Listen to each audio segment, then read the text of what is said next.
La guerra sería el destino de una generación de judíos de Palestina, la tierra de Israel. Ellos y sus padres lucharon durante medio siglo movidos por el sueño de la soberanía judía.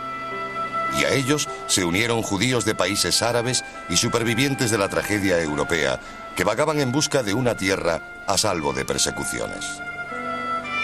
Egypt, no. Soviet Union, yes. United Kingdom, abstain. The United States, yes. Resolution of the Dutch Committee for Palestine was adopted by 33 votes, 13 against, 10 abstained.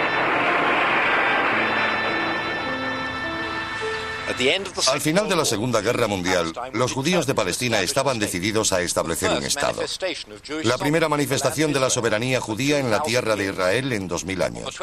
El 29 de noviembre de 1947, las Naciones Unidas votaron para establecer dos Estados, uno judío y otro árabe, en una Palestina dividida. Los árabes juraron resistirse a la creación del Estado judío, incluso con la guerra. Este documental es la historia de esa guerra.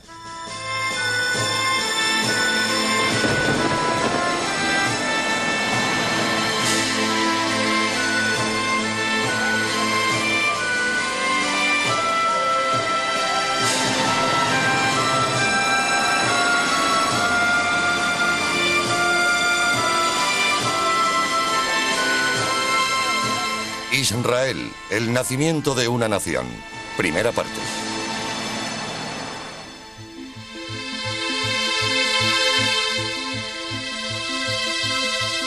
Esta es la tierra de Israel, también llamada Palestina desde la conquista romana 2000 años antes. Un territorio de casi 500 kilómetros de largo por 60 de ancho, por el que se ha luchado durante siglos y por el que se lucharía otra vez.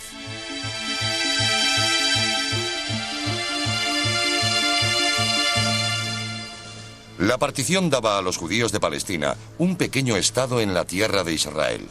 Áreas de población predominantemente árabe se convertirían en parte del Estado árabe, incluyendo la mayor parte de Galilea. Zonas de mayoría judía seguirían siendo judías, incluso el Negev. Jerusalén, en el centro del mapa, sería internacionalizado. Los ingleses habían conquistado Palestina durante la Primera Guerra Mundial y la Sociedad de Naciones había autorizado un mandato británico para gobernar el país. Palestina no parecía un territorio bajo mandato, sino parte del Imperio Británico, un imperio bajo estado de sitio después de la Segunda Guerra Mundial, con los pueblos luchando por su independencia. Los ingleses habían gobernado Palestina durante 30 años. Se establecieron más de 30 fuertes británicos por todo el país para controlar carreteras y cruces estratégicos. Los fuertes se construyeron en 1936 contra la revuelta árabe. En 1948, cuando los británicos preparaban la retirada, fueron escenario de cruentas batallas por su control entre árabes y judíos.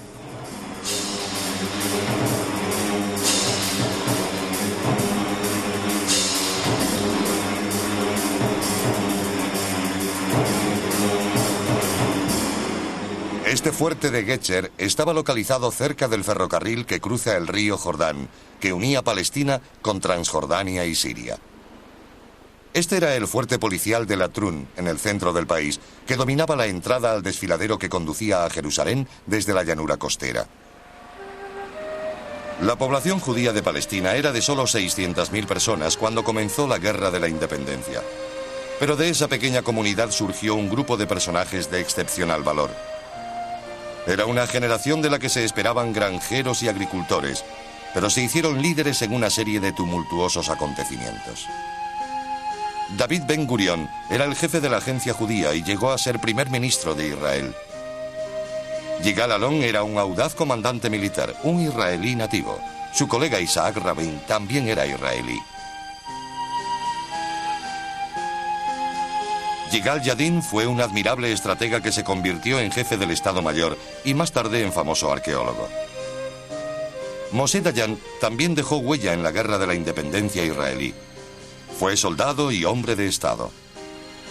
Menachem Begin fue el cabecilla del Irgun, empeñado en la causa de la soberanía judía de todo el territorio, no de la partición. Los judíos de Israel estaban divididos en una serie de ejércitos o agrupaciones militares. Todos ellos habían sido clandestinos durante el mandato británico, entrenados a escondidas de la policía inglesa. La Haganah era el más fuerte de los ejércitos anteriores al Estado. Dependía del jefe de la agencia judía, David Ben Gurion. Cuando comenzó la guerra, la Haganah contaba con 32.000 soldados registrados y 13.000 armas, en su mayoría fusiles. La Haganah tenía munición para 3 días escasos de lucha.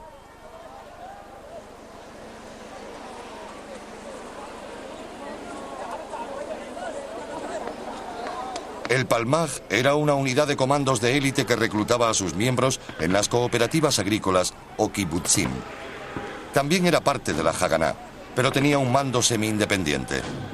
En vísperas de la guerra, el Palmaj tenía 3.000 combatientes en sus filas. El Etzel, o Irgun, era una fuerza de extrema derecha, implicada en acciones terroristas contra británicos y árabes. Contaba con unos 2.000 hombres.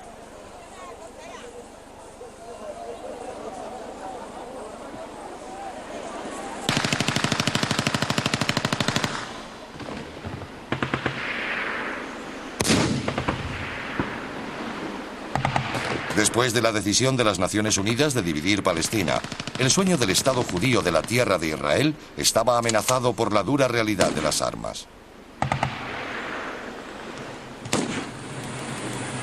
3 días después de que francotiradores árabes atacaran un autobús civil en la costa mediterránea matando a 5 judíos, los árabes asaltaron el centro comercial judío en Jerusalén a las afueras de la puerta de la antigua Jaffa, provocando el caos y la destrucción y reduciéndolo a cenizas. No hubo muertos, pero la población judía quedó conmocionada. En Jerusalén, las comunidades árabes y judías estaban a punto de entrar en guerra. Las patrullas británicas pretendían asegurar la paz y el orden. Mientras tanto, los ingleses formulaban planes secretos para su salida del país.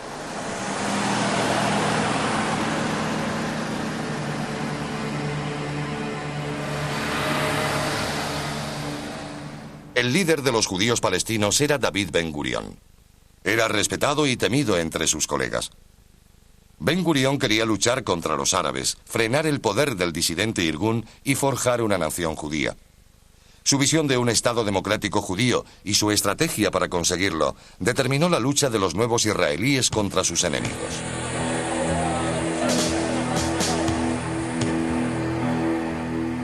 Según los patrones militares convencionales, algunas de las decisiones de Ben Gurion resultaron insólitas.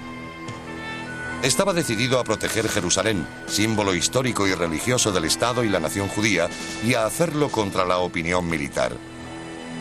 La ciudad estaba lejos de la llanura costera, sujeta al asedio árabe y muy difícil de defender. Ben Gurion también se había comprometido a defender todos los asentamientos judíos. Al sur de Jerusalén estaba Gush Etzion, un grupo de 4 pequeñas cooperativas agrícolas, o kibbutzim, con solo unos cientos de residentes. Gush Etzion estaba fuera de la frontera del Estado judío, en el plan de partición de las Naciones Unidas. A principios de enero, un oficial del Palmaj, Uzi Narkis, se convirtió en comandante de Gush Etzion. Enseguida, cuando vi aquel cerco, comprendí que estaban sentenciados. No había ninguna posibilidad de que sobrevivieran los 4 pequeños kibbutzim que ya estaban sitiados.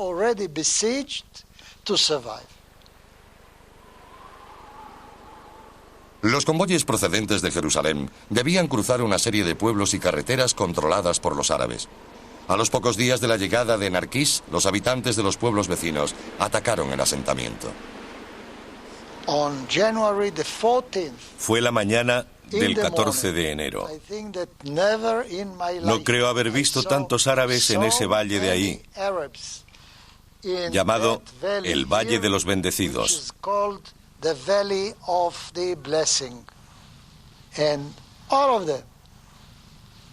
Cientos, miles de ellos se movían lentamente hacia Kfar Etzion. Narkis recibió un mensaje por radio de un kibutz cercano de que los árabes habían parado a desayunar antes del asalto. Esa pausa le dio la oportunidad perfecta y autorizó el ataque. El pelotón del Palmaj les sorprendió en mitad del desayuno. Les rodeó y les atacó. Todos se retiraron. Hubo muchos muertos y heridos. Ese fue realmente el comienzo del ataque. Los soldados judíos estaban escasos de armamento y munición. Narkis solicitó ayuda al centro de mando del Palmaj en el kibutz Ma'ale HaHamisha. Se autorizó una misión especial. El 15 de enero por la noche, 35 hombres, incluyendo muchos estudiantes de la Universidad Hebrea, se dirigieron a pie por las colinas para llevar refuerzos a los defensores de Etzion. No tenían radio. Un árabe con el que se encontraron les indicó mal y movilizó a los lugareños contra ellos. Murieron los 35.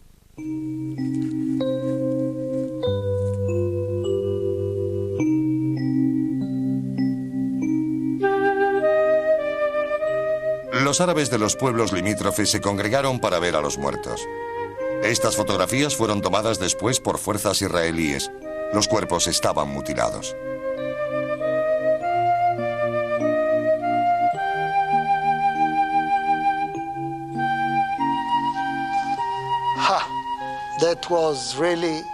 Fue muy duro. Los árabes y los palestinos estaban en guerra. Pero nadie entendía por qué habían tenido que mutilar al enemigo. La matanza de 35 hombres llevó a los hogares la realidad de una guerra sucia con los judíos palestinos. El entierro fue lúgubre. Las imágenes de los cuerpos mutilados no fueron mostradas al público. El jefe civil del kibutz, Kfar Etzion, era David Ben David. Fue un golpe muy duro. Temíamos que el destino de esos 35 hombres pudiera ser también el nuestro. Había muchas opiniones. Algunos eran fuertes, otros no lo éramos tanto. Pero tuvimos la sensación de que nos esperaba un destino muy duro.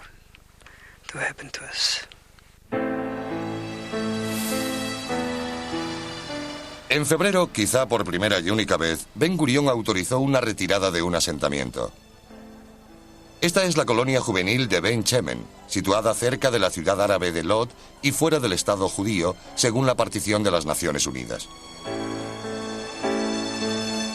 Este documento, inédito hasta hoy, fue tomado por uno de los profesores de Ben Shemen y guardado en un cajón durante 50 años. Los jóvenes eran supervivientes del Holocausto. Soldados británicos y de la Haganá los acompañaron. Viajaron a Kfar Bitkin, un pueblo de la costa mediterránea en territorio judío, donde esperaban encontrar refugio.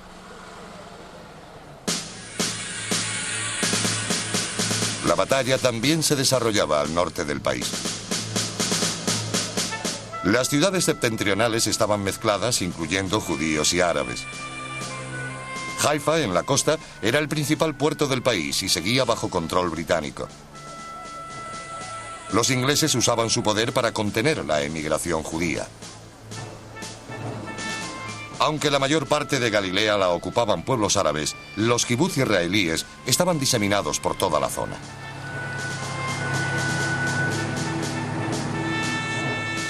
Un ejército de liberación árabe operaba con el respaldo del ejército sirio. Controlaba las llanuras del norte. El 16 de febrero atacaron Kiryat Zevi, un kibutz religioso en el valle del Jordán. Los judíos sofocaron el ataque. Murieron un judío y 40 árabes. Para guardar las apariencias, los árabes reivindicaron la victoria alegando haber matado a 300 judíos.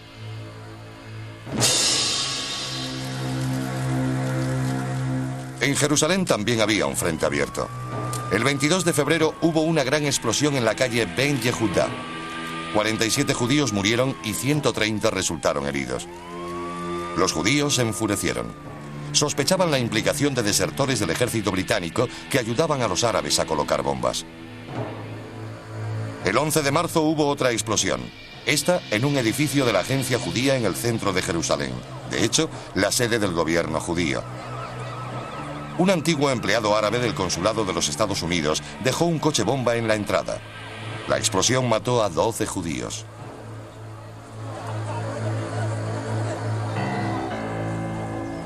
Los pueblos árabes que rodeaban Jerusalén suponían un cerco sobre la ciudad, aislándola de la costa. Los árabes podían hostigar y atacar convoyes, provocando heridos y muertos. Un grupo del Palmaj recibió la orden de ocupar la carretera a Jerusalén. Tzipi Nerilla, una enfermera de 17 años, era miembro de la brigada.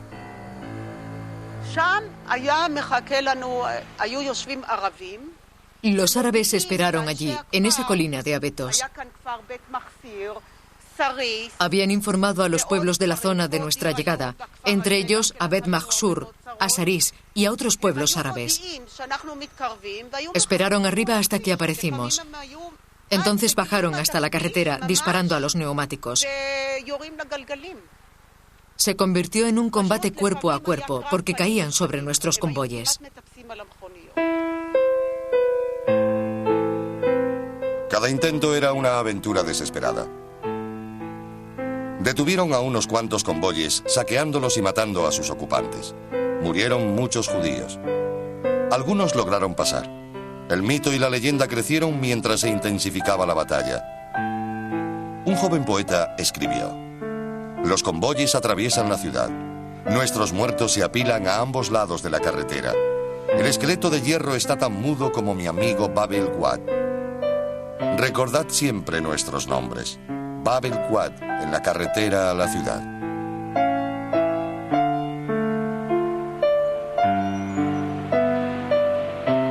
Los esqueletos de hierro permanecen en la carretera de Jerusalén como recordatorios de la batalla.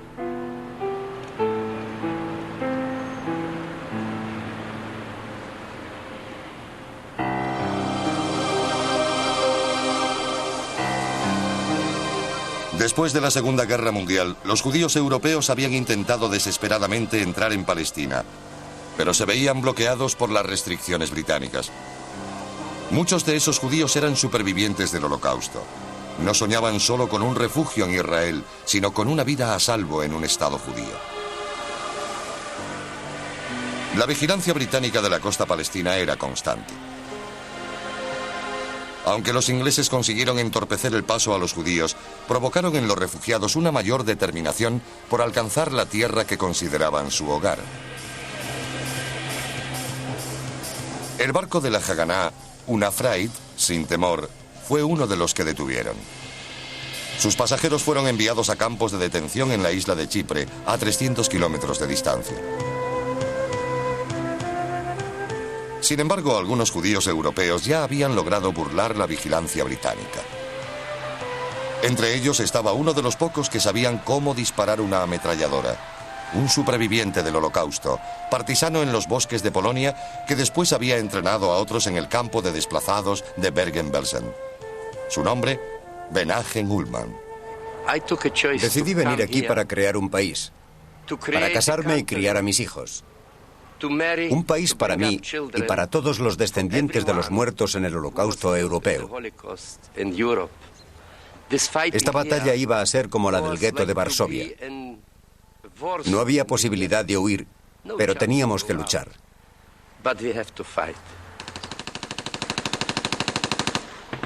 Abril de 1948 sería conocido como el mes cruel, un mes que determinaría el rumbo de la guerra.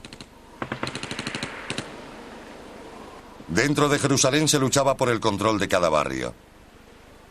Había victorias judías, pero también muchas bajas. Se estrechaba el cerco árabe a Jerusalén. Los judíos de la ciudad apenas tenían algo para comer o beber. Cada gota de agua era un bien preciado. Se estimó que solo había alimentos para 2 semanas.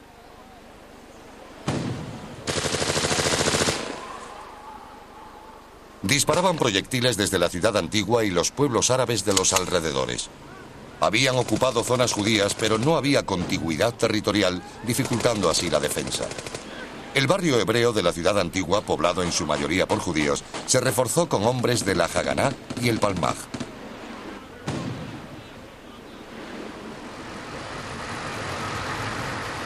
En el extrarradio de Jerusalén, pobladores y tropas irregulares árabes rodeaban la ciudad, asaltando los convoyes de abastecimiento.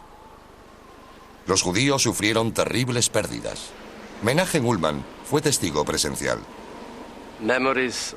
Tengo recuerdos de muertos, de vivos, de sacrificio, patriotismo, de gente unida, preparada para cualquier eventualidad.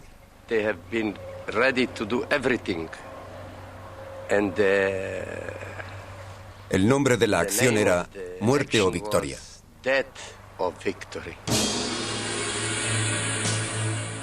A principios de abril, el Palmaj, emplazado en las colinas, planeaba un ataque para liberar el pasillo de Jerusalén y permitir el abastecimiento a la ciudad.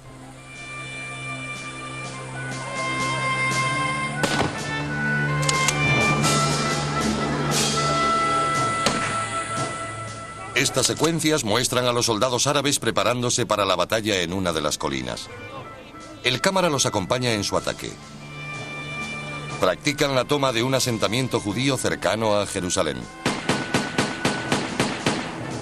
Todos los pueblos que la rodeaban eran cruciales para el control de la ciudad.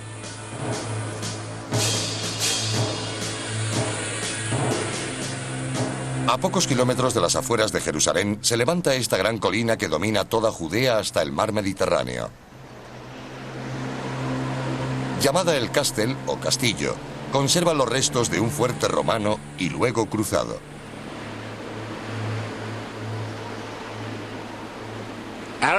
El control árabe de esta colina aisló el Jerusalén judío de la costa. El 3 de abril, fuerzas judías tomaron la colina. Pero tras 6 días de combate, fueron rechazados. Su última orden fue una advertencia. Todos los soldados deben replegarse. Todos los comandantes cubrirán su retirada. La tarde del 8 de abril, los judíos mantenían la colina, aunque miles de árabes irregulares estaban cada vez más cerca.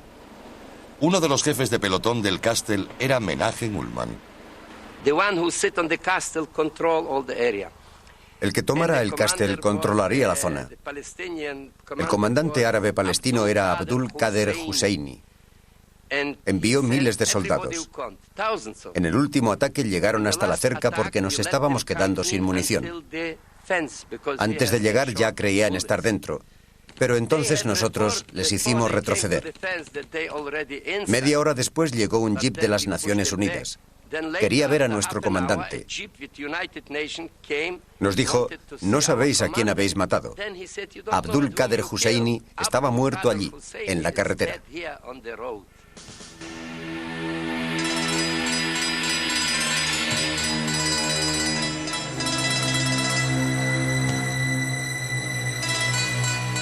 Al día siguiente ofició un masivo funeral por Husseini en Jerusalén, en el Monte del Templo, zona llamada por los árabes Haram el-Sharif, el noble santuario. La muerte de Husseini sembró la desilusión entre las filas árabes. Habían matado a su mejor comandante. El mismo día del entierro, el 10 de abril, los árabes se enfrentaron a otro desastre de profundos efectos políticos. Fuerzas judías del Irgun atacaron y tomaron el pueblo de Dir Yassin. Pero hubo más de 200 árabes muertos, muchos de ellos mujeres y niños. El mando judío estaba aterrorizado y negó su implicación en el ataque. Los árabes abandonaron sus hogares y huyeron con la esperanza de regresar después, tras el ejército árabe conquistador. El principal objetivo árabe era el barrio hebreo de la ciudad. Los judíos habían vivido allí cientos de años a pocos metros del Muro de las Lamentaciones. El bombardeo árabe era continuo. El 13 de abril alcanzaron una guardería y 20 niños resultaron heridos. El sitio continuaba. Las penalidades dentro del barrio se intensificaban. Los bombardeos también.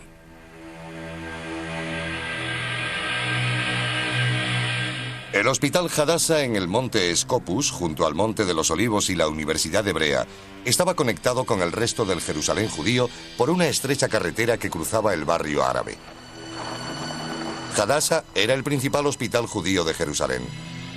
Amparado por una organización de mujeres americanas, atendía tanto a judíos como árabes, pero no había inmunidad para la violencia. El 14 de abril un convoy judío recorría esta carretera.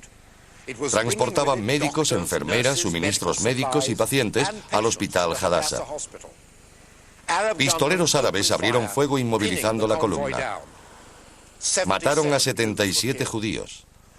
Una joven americana escribió en su diario: todo Jerusalén vaga preguntándose, ¿habrá un final para todo esto? En el norte del país, las colinas de Galilea eran tan fértiles a mediados de abril de 1948 como hoy. Los agricultores, árabes y judíos, querían recoger sus cosechas antes de que estallaran hostilidades a mayor escala. Los ingleses tenían previsto evacuar las comisarías de la zona, pero no se ponían de acuerdo en la fecha. Mientras los árabes planeaban su ataque, las reuniones de emergencia se repetían en el kibutz. Ben Gurión dio la orden de proteger todos los asentamientos judíos. El 15 de abril, a pesar de la violencia de los ataques árabes, no habían perdido ningún asentamiento judío. El 15 de abril, los ingleses evacuaron los fuertes de Safed y Nevi Yucha, puntos estratégicos para controlar la Galilea oriental.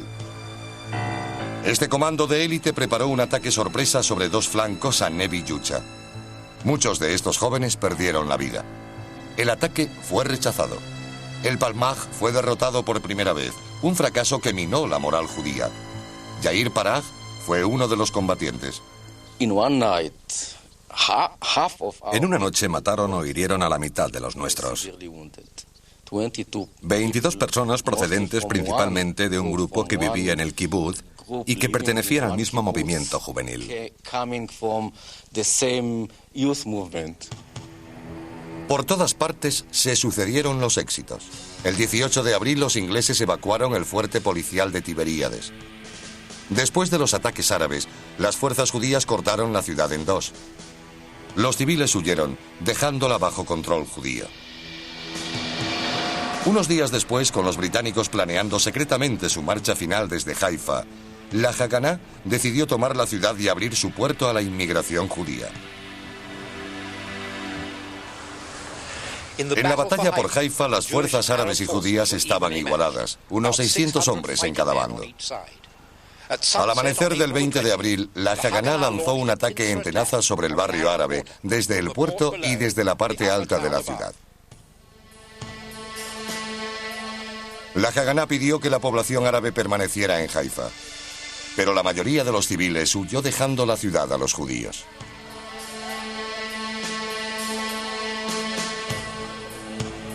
La lucha fue encarnizada.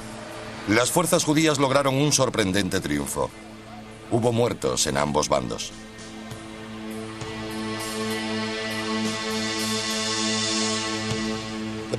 La batalla terminó el 22 de abril con victoria judía. Cuando los jefes árabes abandonaron Haifa, dijeron a los judíos: no os reconocemos y regresaremos cuando ya no estéis aquí.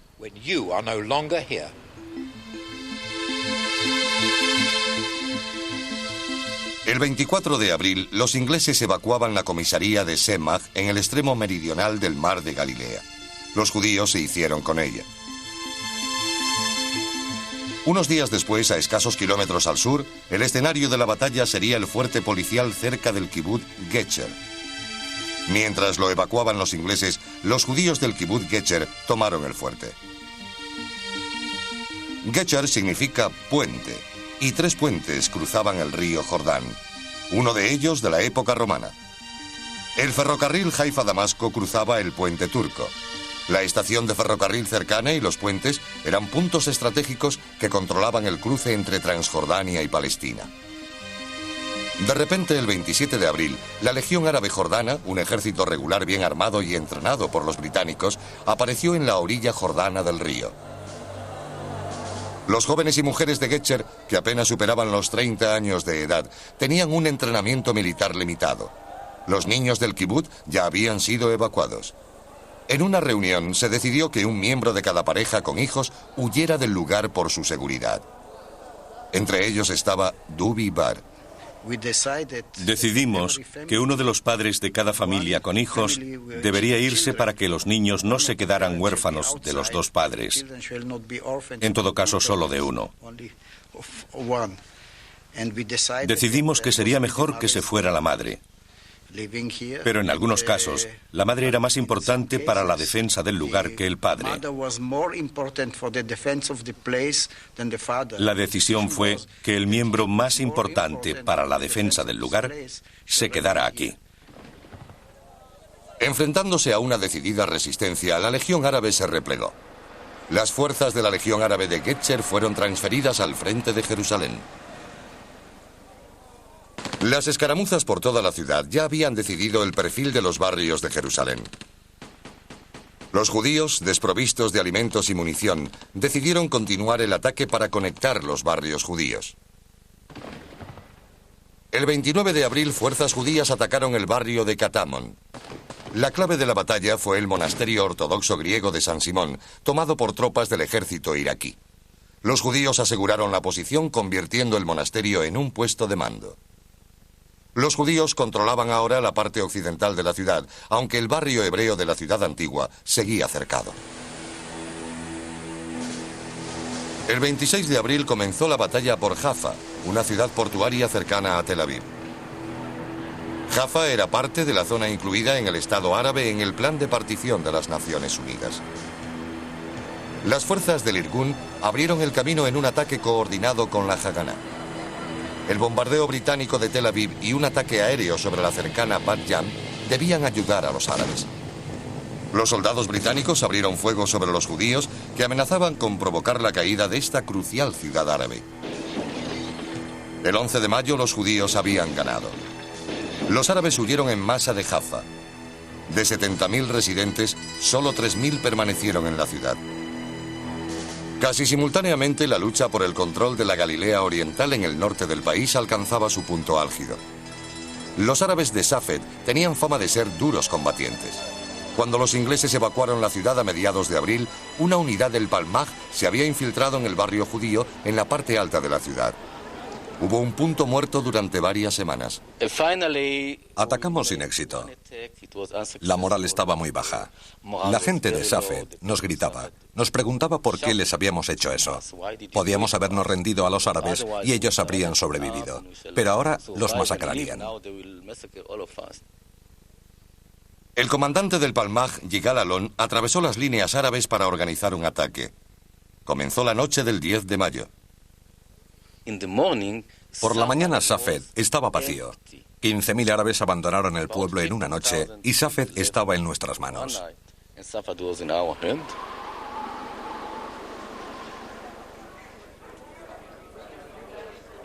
En Tel Aviv, los dirigentes judíos estaban cada vez más decididos a declarar un Estado. Temían una invasión del ejército regular árabe. Había una posibilidad para detener la masacre: convencer al rey de Transjordania, Abdullah, para que se retirara de la coalición de ejércitos árabes. Ben Gurión designó a Golda Meir como emisaria secreta.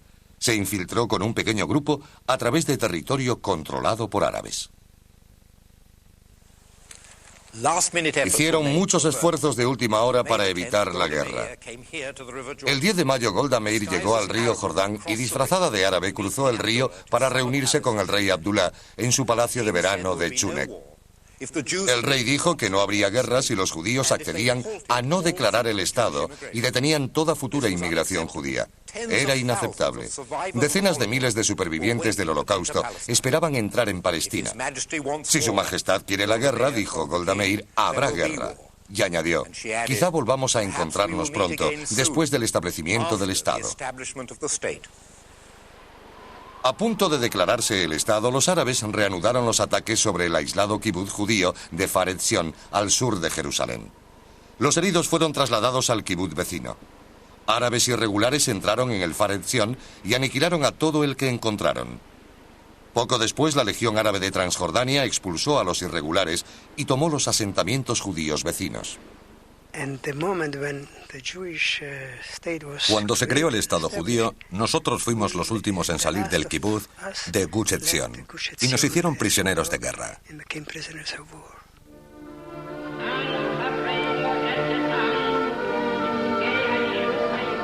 El 14 de mayo de 1948, Israel se convirtió en Estado.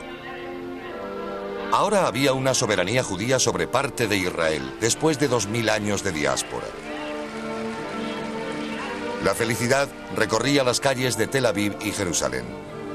La alegría del presente ocultaba los peligros futuros.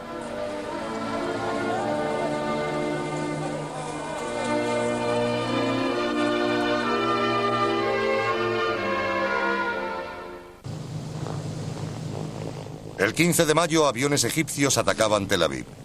Los daños ocasionados el primer día de guerra total fueron considerables. Un Spitfire fue derribado. Los árabes habían demostrado que sus cazas podían llegar a los centros de población judíos. La opinión militar fue unánime. El Estado no sobreviviría.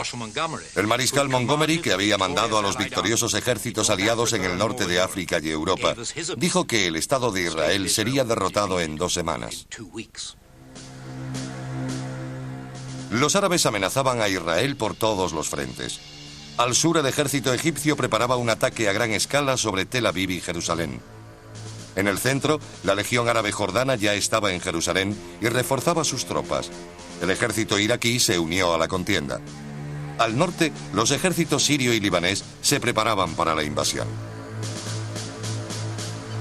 El 15 de mayo, los sirios se prepararon para el ataque en el extremo meridional del mar de Galilea. Avanzaron durante la noche. Los 2 asentamientos judíos más cercanos habían sido evacuados. En Semach, 42 judíos defendían la antigua fortaleza británica. Lucharon durante 2 días hasta que murieron. En Tel Aviv, David Ben Gurión ordenó a Moshe Dayan dirigirse al norte con estas palabras: protege los asentamientos del Valle del Jordán. Dayan reunió las fuerzas para la defensa, pero estaban desesperadamente escasos de armas y munición. A las 4:30 de la madrugada del 20 de mayo, el ejército sirio atacó de Ganya con tanques y lanzallamas. Comenzó una sangrienta batalla.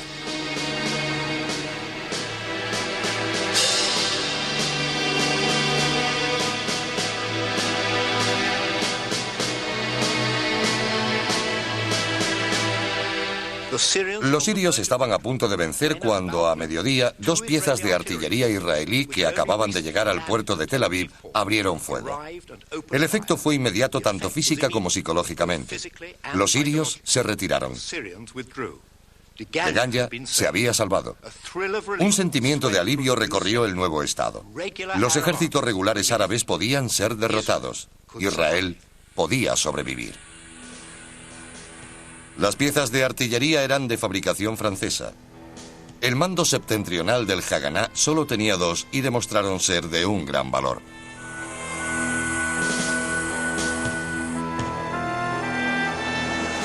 Al sur de Deganya, los habitantes del kibutz de Getzer estaban recibiendo refuerzos del Haganá. Habían pasado 2 semanas entrenándose.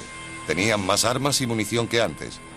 Pero confirmando sus peores miedos, una fuerza del ejército iraquí apareció en la orilla jordana del río, donde la Legión Árabe había acampado 2 semanas antes.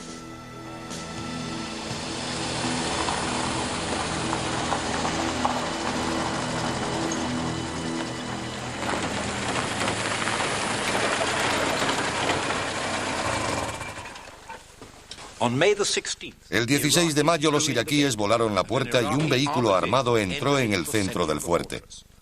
Fue rápidamente destruido por los israelíes. El fuerte de Getzer estuvo sitiado durante 7 días. Los habitantes de los kibutz y los soldados israelíes aguantaron contra todo pronóstico. El 7º día, las 2 piezas de artillería israelí que había defendido con éxito de Ganya llegaban al sur. Abrieron fuego y los iraquíes huyeron. Al sur del país, en el desierto del Negev, los israelíes tenían varios asentamientos. Mantener el suministro de agua era crucial. Los egipcios esperaban escasa oposición de las fuerzas israelíes. El ejército egipcio decidió hacer un ataque masivo sobre 2 flancos para cortar el país en 2. Una fuerza avanzaría por las montañas de Judea para tomar Jerusalén desde el sur, privando al rey Abdulá de Jordania del control exclusivo de la ciudad. La fuerza principal avanzaría a lo largo de la costa hacia Tel Aviv.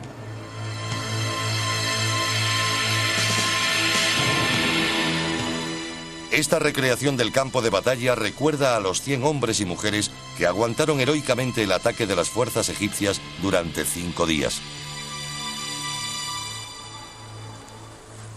El 19 de mayo los egipcios atacaron Yad Mordecai al sur de Tel Aviv. La defensa se enfrentó a infantería, tanques, artillería y aviones. El segundo día de batalla habían muerto 18 hombres. El tercer día el kibutz dio señales de que los hombres estaban próximos al agotamiento. Uno de los comandantes del amenazado kibutz era Munio Brandwein. Nos atacaron con artillería, aviones y morteros. Su infantería avanzó hasta colocarse a 150 metros. Abrimos fuego y atacamos. Ellos habían tenido muchas bajas y retrocedieron. Pensamos que se habían retirado todos. En esos 2 días sufrimos 18 bajas. Llegaron refuerzos, pero tras 5 días de intensa lucha, el kibutz tuvo que ser abandonado. Esos 5 días proporcionaron un respiro esencial, gracias al cual se pudieron enviar armas y refuerzos al norte para la defensa de Tel Aviv.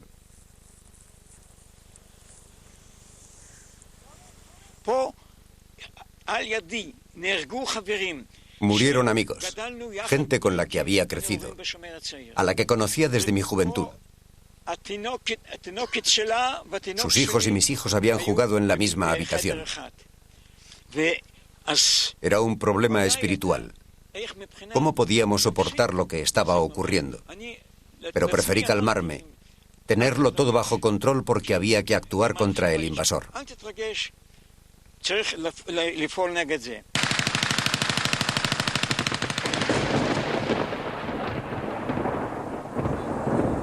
Los egipcios creyeron que la conquista de Yad Mordecai sería una gran victoria.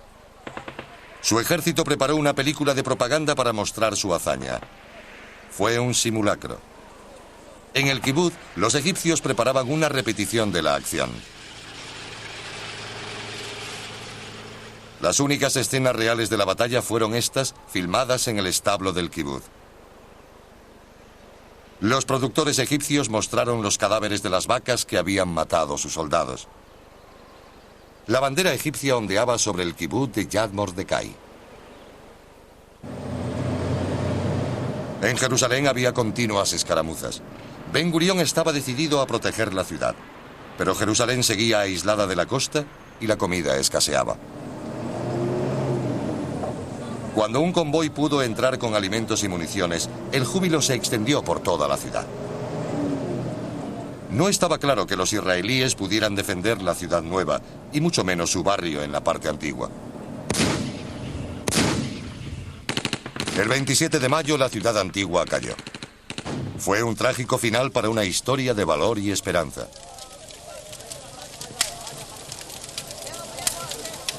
La Legión Árabe liberó a mujeres y niños que pudieron continuar hasta el oeste de Jerusalén.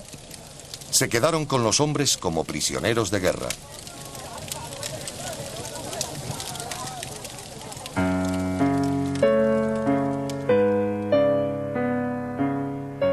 Esther Kyllingold, una religiosa inglesa, fue una de las combatientes judías. Fue alcanzada por un proyectil jordano el último día de la batalla. Cuando el barrio judío se rindió, los soldados jordanos la llevaron, herida pero aún con vida, al cercano monasterio armenio. En su lecho de muerte rehusó un cigarrillo. Era el Sabbat y estaba prohibido fumar. Había escrito a sus padres unos días antes: os escribo para pediros que pase lo que pase, os lo toméis con el mismo espíritu que me lo tomo yo. No me arrepiento de nada. Hemos librado una gran batalla. He probado lo que es el infierno, pero ha merecido la pena porque estoy convencida de que al final disfrutaremos de un Estado judío y veremos colmados nuestros deseos. Me alegra pensar que vosotros podéis disfrutar y saborear los frutos de nuestra lucha. Sed felices y recordadme con dicha. Shalom y adiós. Os quiere, Esther.